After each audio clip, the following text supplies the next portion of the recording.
ಇನ್ನು ಬಿಜೆಪಿ ಪಕ್ಷಕ್ಕೆ ಸೇರ್ಪಡೆಯಾದ ಬಳಿಕ ಜಗದೀಶ್ ಶೆಟ್ಟರ್ ಅವರು TV5 ಕನ್ನಡ ಜೊತೆಯಲ್ಲಿ 1-to-1 ಮಾತನಾಡಿದ್ದಾರೆ. ನಾನು ಯಾವುದೇ ಕಂಡೀಷನ್ ಇಲ್ಲದೆ ಬಿಜೆಪಿ ಪಕ್ಷಕ್ಕೆ ಸೇರ್ಪಡೆಯಾಗಿದ್ದೀನಿ. ಇನ್ನು ಪಕ್ಷಕ್ಕೆ ಸೇರ್ಪಡೆಯಾದ ಬಳಿಕ ಎಲ್ಲವನ್ನೂ ಕೂಡ ಎಲ್ಲರಿಗೂ ಹೇಳಿ ಮಾಡುವಂತದ್ದು ಏನೇನೂ ಇಲ್ಲ. TV5 ಕನ್ನಡಕ್ಕೆ ಮಾಜಿ ಸಿಎಂ ಜಗದೀಶ್ ಶೆಟ್ಟರ್ ಅವರು ಹೇಳಿಕೆ ಕೊಟ್ಟಿದ್ದಾರೆ. ಕಾಂಗ್ರೆಸ್ ಪಕ್ಷ ನನಗೆ ಎಲ್ಲ ಗೌರವವನ್ನ ಕೊಟ್ಟಿದೆ. ಏನೆಲ್ಲ ಗೌರವವನ್ನ ಕೊಡಬೇಕಾಗಿತ್ತು ಎಲ್ಲ ಗೌರವವನ್ನ ಕಾಂಗ್ರೆಸ್ ಪಕ್ಷ ಕೊಟ್ಟಿದೆ. ಈಗ ಹಿಂದಿನದನ್ನೆಲ್ಲವನ್ನೂ ಕೂಡ ಮರೆತು ನಾನು ಬಿಜೆಪಿ ಪಕ್ಷಕ್ಕೆ ಸೇರ್ಪಡೆಯಾಗಿದ್ದೀನಿ. ಇನ್ನು ನನ್ನದು ಅವಕಾಶವಾದಿ ರಾಜಕಾರಣ ಅಲ್ಲ ಅಂತ ಜಗದೀಶ್ ಶೆಟ್ಟರ್ ಅವರು ಸ್ಪಷ್ಟೀಕರಣ ಕೊಟ್ಟಿದ್ದಾರೆ. ಕಾರ್ಯಕರ್ತರ ಅಪೇಕ್ಷೆಯಂತೆ ನಾನು ಪಕ್ಷಕ್ಕೆ ಮರಳಿದ್ದೀನಿ. ಕಾರ್ಯಕರ್ತರು ಇದಕ್ಕೆ ಸಂಬಂಧಪಟ್ಟಂತೆ ಒತ್ತಡ ಹೇರ್ತಾ ಇದ್ರು. ಅವರ ಅಪೇಕ್ಷೆಯಂತೆ ನಾನು ಪಕ್ಷಕ್ಕೆ ಮತ್ತೆ ಮರಳಿದ್ದೀನಿ. ರಾಜಕೀಯದಲ್ಲಿ ಬದಲಾವಣೆ ಸಹಜ ಅಂತ ಜಗದೀಶ್ ಶೆಟ್ಟರ್ ಅವರು ಇದಕ್ಕೆ ಸಂಬಂಧಪಟ್ಟಂತೆ ಸ್ಪಷ್ಟೀಕರಣ ಕೊಟ್ಟಿದ್ದಾರೆ.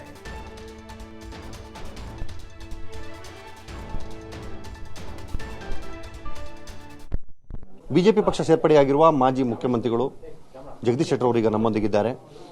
ಪಕ್ಷಕ್ಕೆ ವಲಸೆ ಬಂದಿರುವ ಹಿನ್ನೆಲೆಯಲ್ಲಿ ಅವರು ಏನನ್ನು ಹೇಳ್ಕೊಳ್ತಾರೆ ಅನ್ನೋದನ್ನು ತಿಳ್ಕೊಳ್ಳೋಣ. ಸರ್ ನಮಸ್ತೆ. ಸರ್, 9 ತಿಂಗಳ ಕಾಂಗ್ರೆಸ್ ಜೊತೆಗಿನ ನಂಟನ್ನು ತಾವು ಕಡ್ಕೊಂಡಿದ್ರೆ ಯಾವ ಉದ್ದೇಶಕ್ಕೆ? ಇದರಲ್ಲಿ ನಾನು ಕಾಂಗ್ರೆಸ್ ಪಾರ್ಟಿಗೆ ಏನು ಬ್ಲೇಮ್ ಮಾಡೋದಿಲ್ಲ.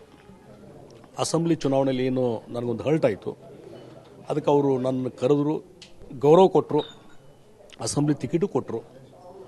ಆ ಹಿನ್ನೆಲೆಯಲ್ಲಿ ಅವ್ರ ಬಗ್ಗೆ ನನಗೆ ಗೌರವ ಇದೆ. ನನಗೆ ತೊಂದರೆ ಆದಂಥ ಸಂದರ್ಭದಲ್ಲಿ ನನ್ನ ಕೈ ಹಿಡಿದಂತೂ ಬೆಳೆಸಿದಂಥ ವ್ಯಕ್ತಿಗಳು ಮತ್ತು ಮುಖ್ಯಮಂತ್ರಿ ಮತ್ತು ಉಪಮುಖ್ಯಮಂತ್ರಿಗಳು ನನ್ನ ಜೊತೆ ಒಳ್ಳೆಯ ರೀತಿ ಸೌಹಾರ್ದ ಸಂಬಂಧ ಇಟ್ಕೊಂಡಿದ್ರು, ಒಳ್ಳೆಯ ರೀತಿ ಗೌರವದಿಂದ ನಡೆಸ್ಕೊಂಡ್ರು. ಅದಕ್ಕೆ ನಾನು ಕಾಂಗ್ರೆಸ್ ಪಾರ್ಟಿಗೆ ಏನೂ ಬ್ಲೇಮ್ ಮಾಡೋದಿಲ್ಲ. ಮತ್ತು ನಿನ್ನೂ ಸಹಿತ ದಿಲ್ಲಿಯ ಪ್ರೆಸ್ ಮೀಟ್ನಲ್ಲಿ ನಾನು ಅವ್ರಿಗೆ ಧನ್ಯವಾದಗಳು ಅರ್ಪಣೆ ಮಾಡಿದ್ದೀನಿ.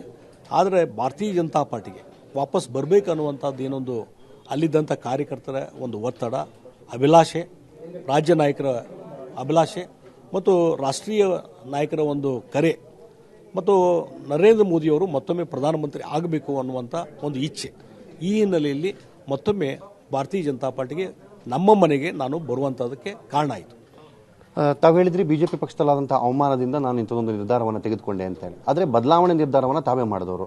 ಕ್ಷಿಪ್ರ ಬದಲಾವಣೆಯ ವಿಚಾರವನ್ನು ತಮಗೆ ಗೌರವ ಕೊಟ್ಟ ಪಕ್ಷದ ನಾಯಕರುಗಳಿಗೆ ತಿಳಿಸಬಹುದಿತ್ತು ಅನ್ನುವಂಥ ಮಾತು ಕೇಳಿಬರ್ತಾ ಇದೆ. ನೋಡಿ, ರಾಜಕಾರಣದಲ್ಲಿ ಎಲ್ಲವೂ ಹೇಳಿ ಕೇಳಿ ಮಾಡ್ಬೇಕಂತೇನಿಲ್ಲ. ಯಾಕಂದರೆ ಇದು ಹೇಳಿ ಕೇಳಿ ಮಾಡುವಂಥದ್ದಾದರೆ ಮತ್ತೆ ಅದಕ್ಕೊಂದು ಸಂಘರ್ಷ, ಘರ್ಷಣೆ ಎಲ್ಲ ಸ್ಟಾರ್ಟ್ ಆಗ್ತದೆ. ಆ ಹಿನ್ನೆಲೆಯಲ್ಲಿ ಇದು ಕ್ಷಿಪ್ರ ಗತಿಯಿಂದ ಆದಂಥದ್ದಲ್ಲ. ಕಳೆದ 1 ತಿಂಗಳಿಂದ ಇದು ಪ್ರೊಸೆಸ್ ನಡೀತಾ ಇದೆ.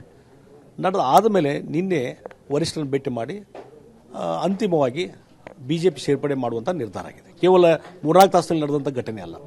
ಜಗದೀಶ್ ಶೆಟ್ಟರ್ ಅವರ ವಿರುದ್ಧ ಪ್ರಮುಖವಾಗಿ ಬರ್ತಿದ್ದಂಥ ಆರೋಪ ಏನು ಅಂದರೆ, ಪ್ರತಿ ಬಾರಿಯೂ ಅವಕಾಶವನ್ನು, ಅಧಿಕಾರವನ್ನು ಹುಡ್ಕೊಂಡು ಅವರು ಹೋಗ್ತಾರೆ.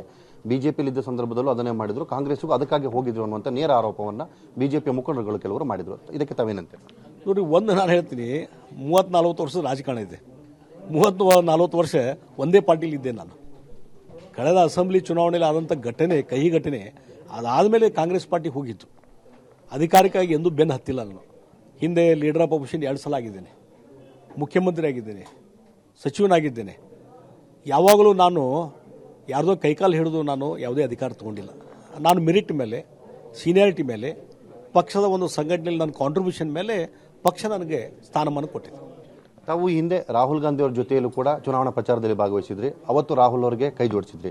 ಈಗ ಮೋದಿಯವರ ಬೆನ್ನಿಗೆ ನಿಲ್ತಾ ಇದ್ದೀರಾ. ತಮ್ಮ ಉದ್ದೇಶ?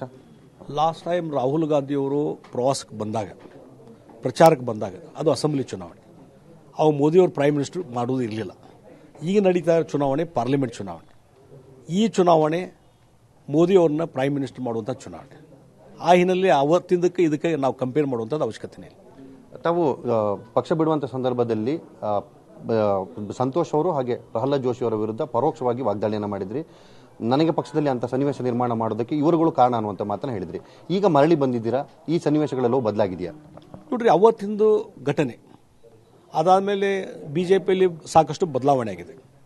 ಹೀಗಾಗಿ ಅವತ್ತಿನ ಸರ್ಕಮ್ಸ್ಟೆನ್ಸಲ್ಲಿ, ಅವತ್ತಿನ ಪರಿಸ್ಥಿತಿಯಲ್ಲಿ ಅದು ಬ್ಲೇಮ್ ಮಾಡಿದ್ದು ಕರೆ. ಅವತ್ತಿನ ಪರಿಸ್ಥಿತಿಯಲ್ಲಿ ಹಾಗೇ ಇತ್ತು.